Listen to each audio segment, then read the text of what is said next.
So just talk a little bit about Ring of Honor. I know the company is growing every day.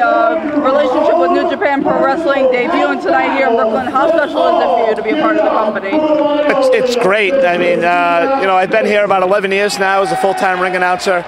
Well, I shouldn't say full-time anymore. As the lead ring announcer, I guess. I'm not full-time anymore. But, you know, I said in 2006 when I did some stuff for WWE and it fell through, that I was fine with Ring of Honor being my last ring announcing job, and I'm perfectly happy here. The schedule's great, the locker room obviously, just great group of people.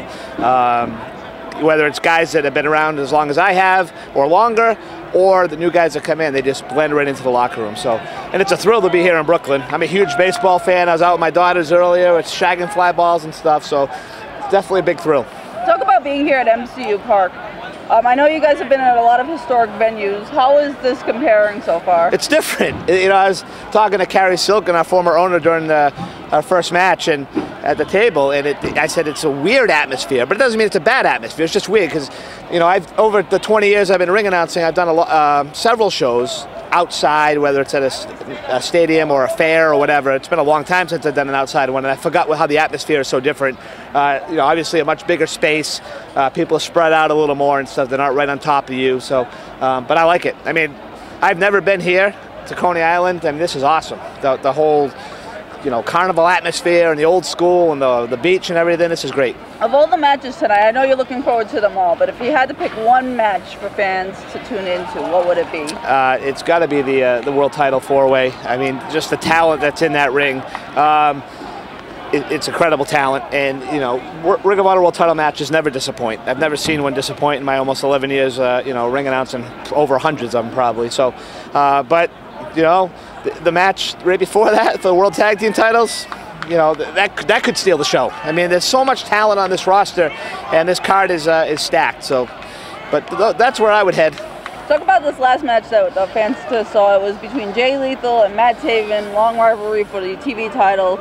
I know at one point in time Lethal was actually a good guy, but then Truth Martini seems to have gotten him towards the dark side. Yeah, talk a little bit about that. It's interesting because he was one of the most popular stars that Ring of Honor had, and then all of a sudden, the next thing you know, he's with Truth Martini, and he's not such a good guy. And but he has been successful. I mean, he's a world television champion. He's one of the most talented guys on the roster.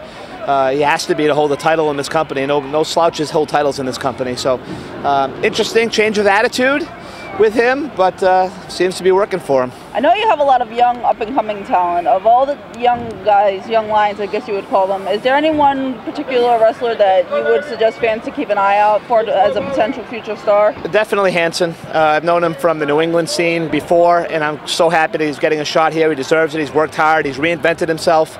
And he's, you know, part of a great tag team that the fans have really taken to as far as War Machine. Of course, recently Raymond Rowe's been in a motorcycle accident, so that's been derailed a little bit, but I'm sure Hanson will, you know, do fine on his own or maybe team with someone else until Rowe comes back, and they'll pick up right where they left off. Has anybody heard how Mr. Rowe's doing? Or all I know is, you know, he had some lacerations, and I think he needed surgery on the arm or wrist or something like that, elbow. He's going to be out for a while. I'm sure everybody wishes Mr. Rowe the Absolutely. best. He's another guy just like Hanson. Came in that top prospect tournament, blew people away, took the opportunity and ran with it. And it's unfortunate, but things happen. I'm sure he'll come back better than ever. Any message for the fans at home watching this? Hey, thanks for the support. I mean, Ring of Honor is a big company, and we're the third biggest wrestling company in this country, and there's a reason for it. You know, it could have gone away several times, and it hasn't because of the fan support, no matter where we go. So thank you to the fans. Watch us online, watch TV, order pay-per-views, pay-per-views. Just keep supporting it, and we'll be here. Thank you very much, sir. All right, thank you.